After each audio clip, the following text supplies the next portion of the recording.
Hey guys, it's Rick from Earthborn Equipment. We're here with a JCB 50Z. We're going to take a couple minutes just to go through the operational controls.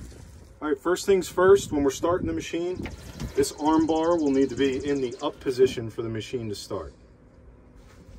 Okay, then your ignition is back here on your right hand side. Put the key in, turn it once to the right,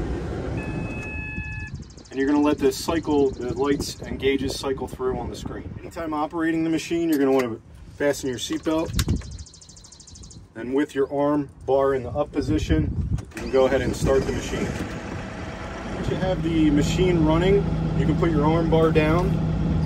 That's your first step of operation, and then you'll come over here and press the to-go button with your joystick unlock. That will make all your controls live and ready to go. Now, you do have on the top glass here some quick start guides from JCB, as well as the pattern controls and operations of the joystick. Full operation is controlled with this knob right here. When you turn this knob, the RPMs will raise. You can go into different lift modes, different RPM modes of the machine. Okay, on your right joystick, you're going to have a rocker switch that will move the boom left and right on the machine. On your left joystick, you're going to have another rocker switch that'll control the hydraulic thumb that's on this machine. Okay, this button on your left joystick is going to be your auxiliary control switch. So you'll be able to cycle through different auxiliaries on this with this button here. On your right joystick, the button will control the horn for your machine. On this machine, you have a four-way dozer blade that's controlled on this joystick right here. If you pull it up or pull it back, it's going to raise the dozer blade. You push it forward, it's going to lower the dozer blade. And the four-way action is controlled with one of these buttons here. You're going to press that button in, which is going to change the controls of forward and back to left and right for the dozer blade. On this machine, you also have a float option for your dozer blade, which is located right here. When you press that, your dozer blade will be in float mode. It won't have any down pressure, used for grading or backfilling. Also on this joystick, you have a rabbit indicator, which will put you into the 2-speed transmission mode so that you track faster. And again, your throttle is here with this knob. When we turn this throttle up to the high setting, the H setting on the screen display, we have another option for an H+.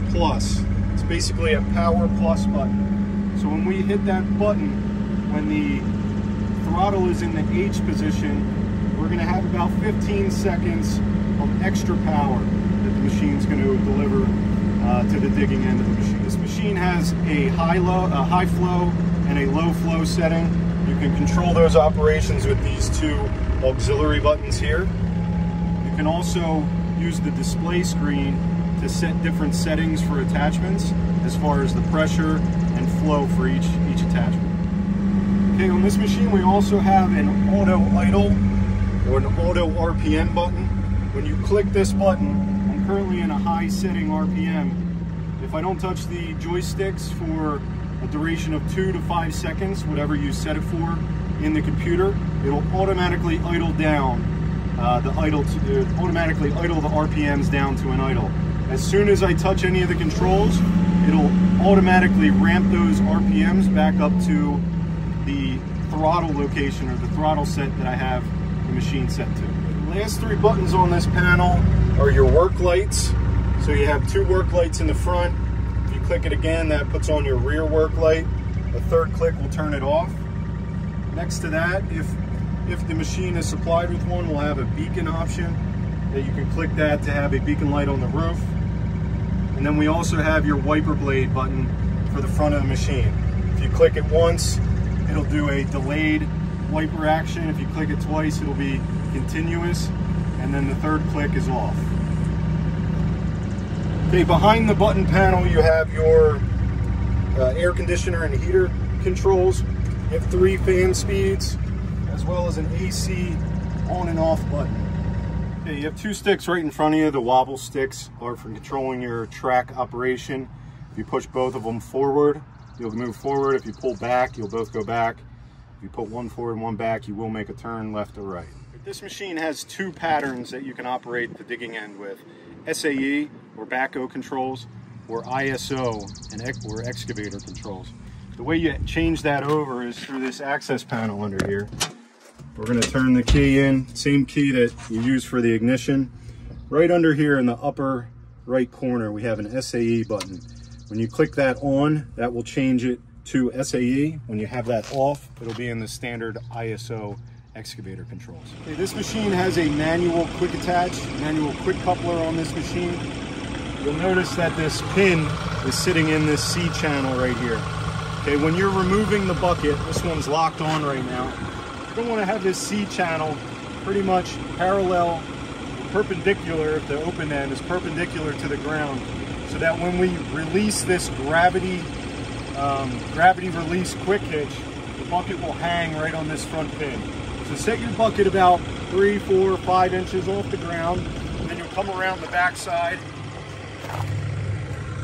and you'll have a hole right here with a supplied Tommy bar. You'll put that in there and push down to release. Okay, it's a spring-loaded mechanism. Be careful that you keep two hands on the Tommy bar at all times. When you release this down, this back pin on this bucket will release for gravity, and it'll hang on that front one. Then you can re-enter the cab and roll out of your bucket and change into your next bucket. When you're changing into your next bucket, you want to put the first pin, the front pin of the bucket, in the quick coupler and curl in to lock the back pin into the quick coupler as well.